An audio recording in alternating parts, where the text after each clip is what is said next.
Assalamualaikum warahmatullahi wabarakatuh.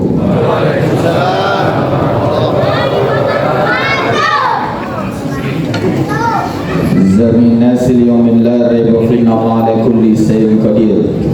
Ma khalqukum wa la ba'tsukum illa ka nafsi wahidah innallaha sami'un basir. Asyhadu an la ilaha illallah basirun nadir wa sirajul munir. Al-mab'usu biasasil haqqi wa usuli iman wal khudu'i lil maliki dayyan sallallahu alaihi wa ala alihi wa tabi'ina lahu bi ihsani illa yaumiddin. Amma ba'd, fa ya ibadallah, wa man ahsanu qawlan mimman da'a ila Allah wa 'amila salihan wa qala innani minal muslimin wa qala idan ghafiri zambi wa qabili taubi sadidil iqab zituli la ilaha illa huwa ilaihil masir. Insyaallah mudah-mudahan senantiasa diberikan keberkahan oleh Allah Subhanahu wa taala, ketua beserta seluruh jajaran pengurus DKM, wabil khusus para jamaah sekalian yang hari ini hadir, mudah-mudahan senantiasa diberikan keistiqomahan. Wabil khusus kepada orang tua kita semua yang hari ini hadir, orang tua yang saya anggap telah sebagai orang tua saya yang hari ini masih diberikan kesehatan. Semoga Allah Subhanahu wa taala senantiasa diberikan kemudahan untuk senantiasa bisa beribadah kepada Allah Subhanahu wa taala. Al-awwal, kita panjatkan puji syukur kehadirat Allah Subhanahu wa taala yang telah mempertemukan kita semua. Salam dan salawat semoga tercurah kepada junjungan kita Nabi besar Muhammad sallallahu alaihi wasallam beserta keluarga, sahabat dan pengikutnya sampai akhir zaman. Kalau hadir di masjid ini ada perasaan haru dan senang. Perasaan haru sudah lebih dari 20 tahun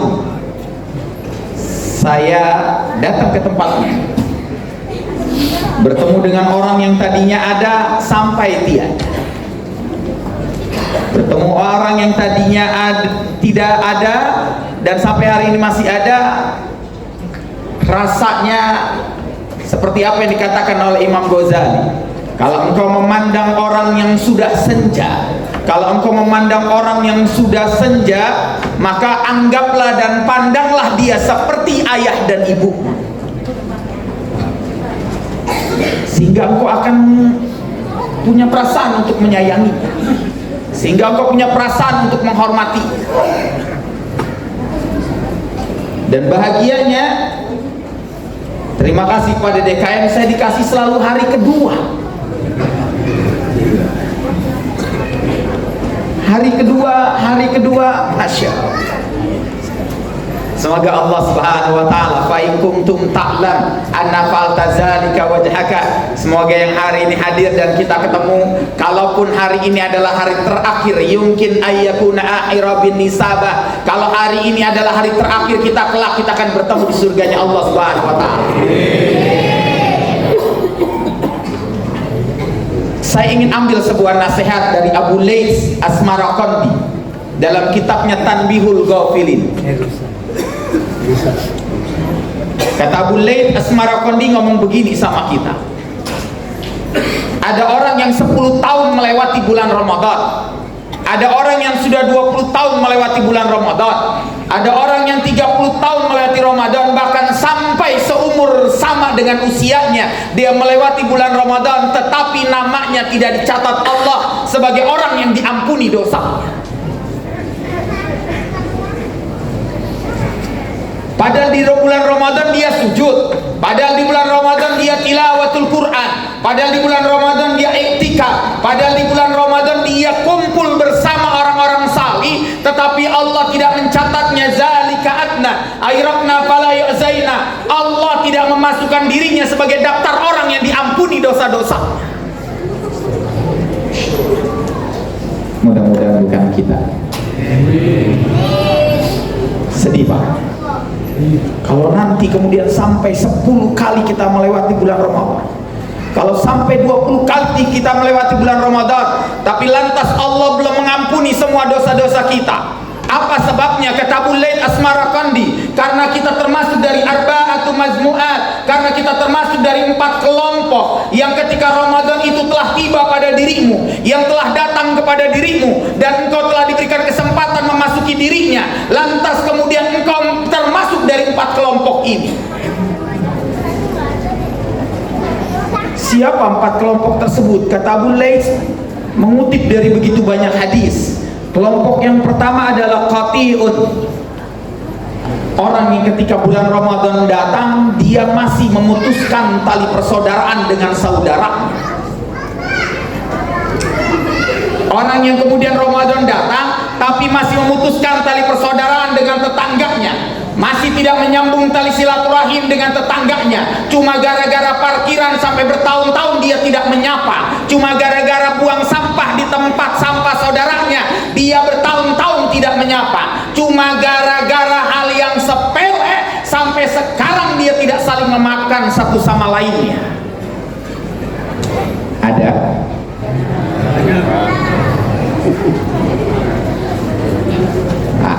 Hati-hati, hati-hati.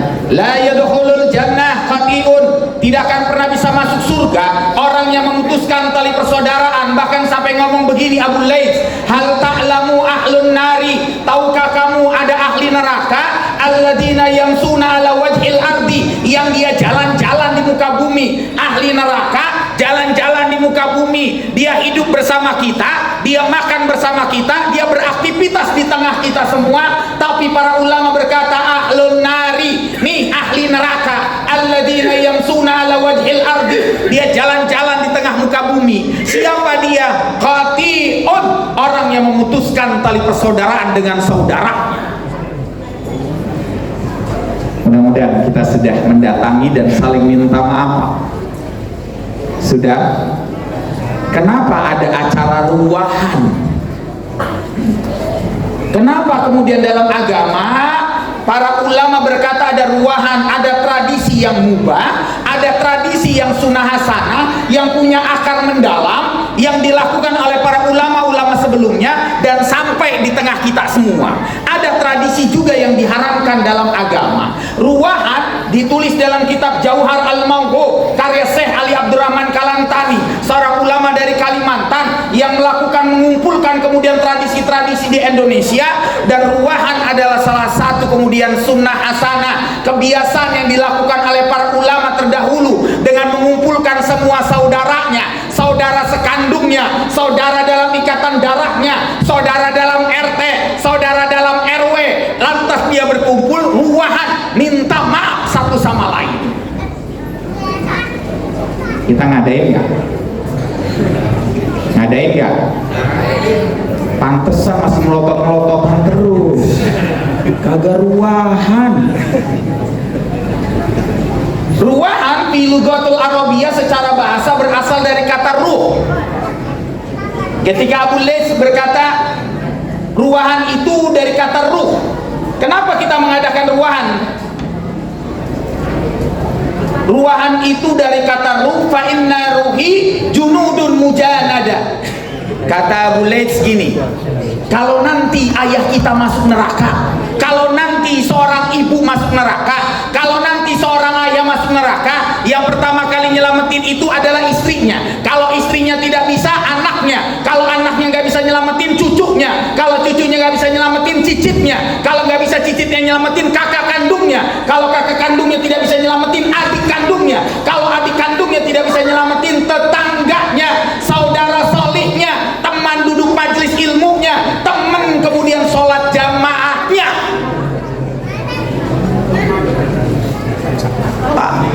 Berarti orang yang kemudian memutuskan tali persaudaraan dengan saudaranya sama saja memutus mata rantai untuk menyelamatkan dirinya dari api neraka.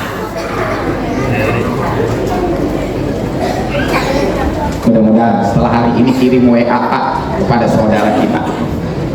Bisa? Bisa? Berapa ini Pak? Itu satu. Siapa kelompok kedua?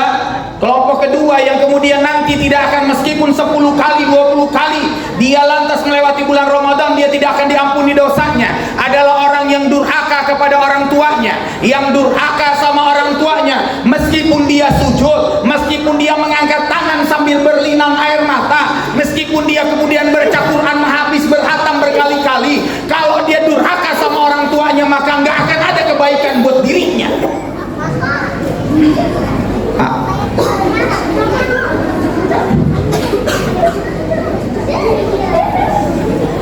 Orang tua itu menempati posisi yang luar biasa tentang kebaikan.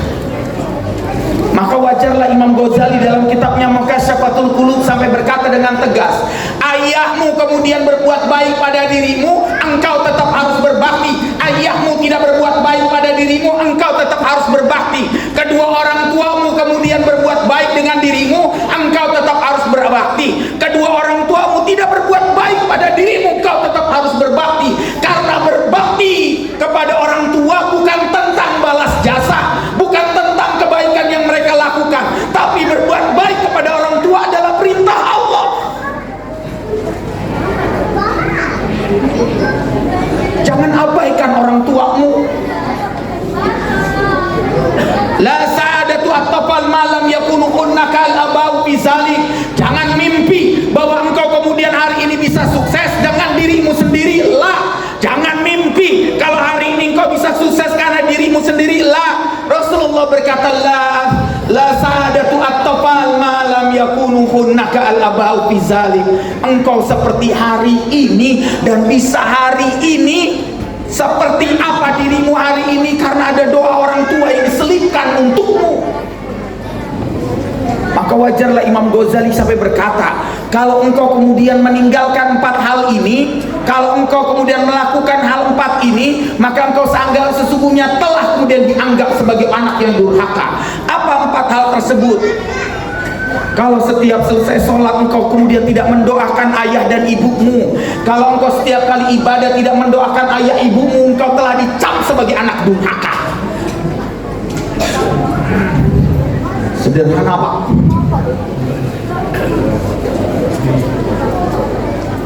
Ketika engkau kemudian berkata kasar yang kedua kepada ayah dan ibumu, engkau telah dianggap durhaka. Makanya wajar Ali bin Abi Thalib ketika ditanya oleh salah seorang sahabat, ya Syekh, bagaimana kami menghadapi orang tua kami yang dia keras hati, yang dia keras kepala, susah dinasehatin? Apa kata Ali bin Abi Thalib? La tatakallam, diam. Orang tuamu tidak butuh sesuatu dari mulutmu. Orang tuamu cuma butuh palukan hangat darimu. Orang tuamu cuma butuh perhatian darimu. Orang tuamu cuma butuh kemudian kasih sayang yang kau berikan. Mulutmu justru akan menjadi sumber kedurhakaan bagimu ketika engkau berkata kemudian berlebihan yang keluar dari lisanmu. Innal abda la yutakallamu bi kalimati. Kalau ada seorang anak yang dia tidak memikirkan apa yang keluar dari mulutnya, meskipun itu kalimatnya baik,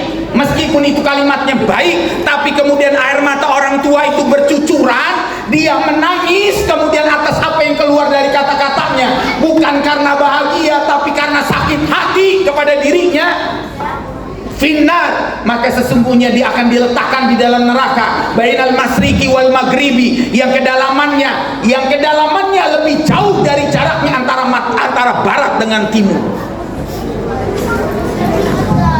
Ngadepin orang tua kita cuma memeluknya, ayah, ibu, nggak perlu apapun keluar dari mulut kita. Yang ketiga, kata Imam Ghazali, kedurhakaan itu ditunjukkan kalau sampai kemudian engkau tidak pernah lagi kemudian menjenguk, kalau engkau tidak pernah lagi mendatangi, kalau engkau tidak pernah memberi kabar, kalau engkau kemudian tidak kemudian tahu bagaimana keadaan ayah dan ibumu, maka sesungguhnya engkau telah durhaka. Maka wajarlah, kata Imam Ghazali sampai berkata, obat orang tua itu bukan amodipin sebagai obat darah tingginya. Obat orang tua itu bukan metformin sebagai gulanya. Obat orang tua itu bukan konkor untuk jantungnya. Obat orang tua itu bukan aspilet untuk pengencernya. Obat orang tua itu bukan kepra untuk mengatasi tremor dan Parkinsonnya. Apalkan gua, bukan obat gua, bukan. Kata Imam Ghazali, obat orang tua itu adalah ketika dia kemudian mendengar ketukan pintu, pas dibuka itu anaknya, itu obatnya. Obat orang tua itu kalau dibuka ketukan, terdengar ketukan, pas dibuka itu cucunya, itu obatnya. Maka kalau orang tuamu lagi terdiam, bengong, cuma satu yang kemudian membuat dia jadi lamunan, jangan-jangan anaknya nggak pernah lagi datang, jangan-jangan cucunya nggak pernah lagi datang. 3. Kata Imam Ghazali yang keempat, kedurhakaan seorang anak ketika dia tidak pernah lagi mendatangi kakaknya, kakaknya nggak pernah lagi mendatangi adiknya, dia nggak pernah lagi mendatangi saudara kandungnya, sehingga sampai cuma gara-gara warisan lantas dia kemudian memutuskan tali persaudaraan, maka sesungguhnya dia termasuk orang yang durhaka kepada orang tuanya. Mudah-mudahan kita tidak termasuk. Yang ketiga, Pak, siapa kelompok yang kemudian meskipun 10 kali 20 kali Ramadan berlalu dia tidak akan diampuni oleh Allah adalah mujahid. Pakai nun. Kalau mujahid, orang pakai dal adalah orang yang bersungguh-sungguh, sementara mujahid adalah orang yang menyimpan kebencian dalam hatinya. Dia sudah maafin tapi hatinya masih benci. Gua udah maafin lu, tapi tolong deh lu jangan liatin muka lu ke depan gua. Ada. Gua udah maafin lu, tapi tolong deh rumah lu pindah aja. Gua udah maafin lu, tapi tolong deh kalau bisa lu jangan duduk di depan gua, di samping gua enak banget lihat lu. Gua udah maafin lu, tapi tolong deh gua nggak bisa ngelupain apa yang lu lakukan. Hey, I remember you in my mind, what have you done to me. Misalkan gua ngapalin,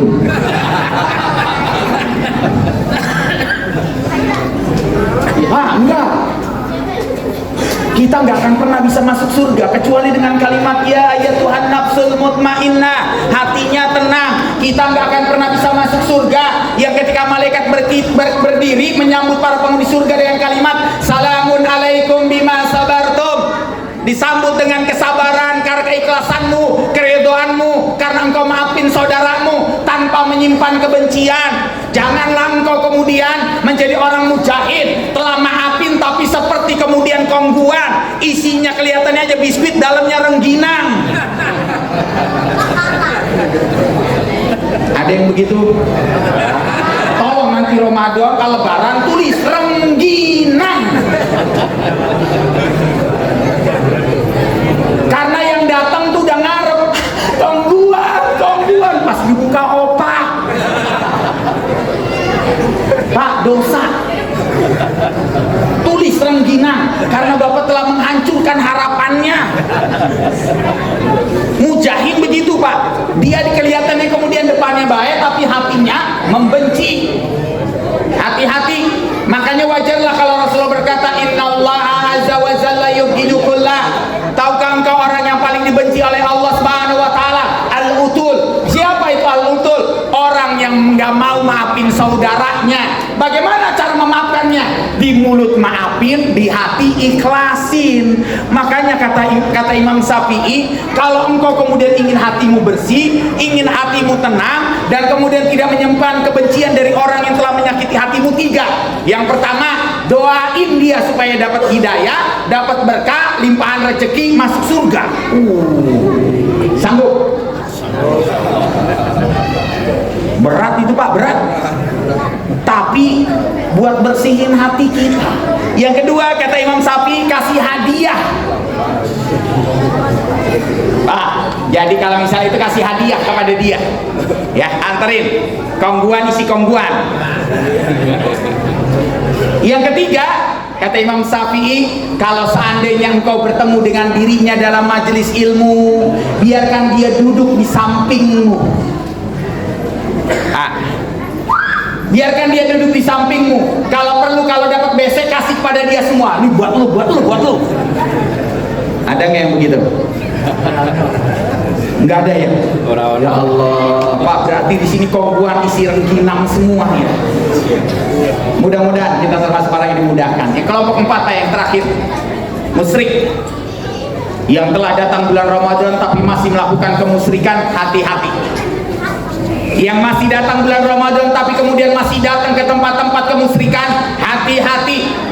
Terlalu banyak kemudian di negeri ini yang kemudian berbalut kemudian syariat agama tapi kemudian ternyata perbuatan kemusyrikan. Berapa banyak kemudian bulan Ramadan telah datang tapi dia tetap mengunjungi sebuah goa yang dia yakini kalau goa tersebut masuk nembusnya ke Mekah. Enak banget itu masuk goa nembus ke Mekah, Pak. Ada?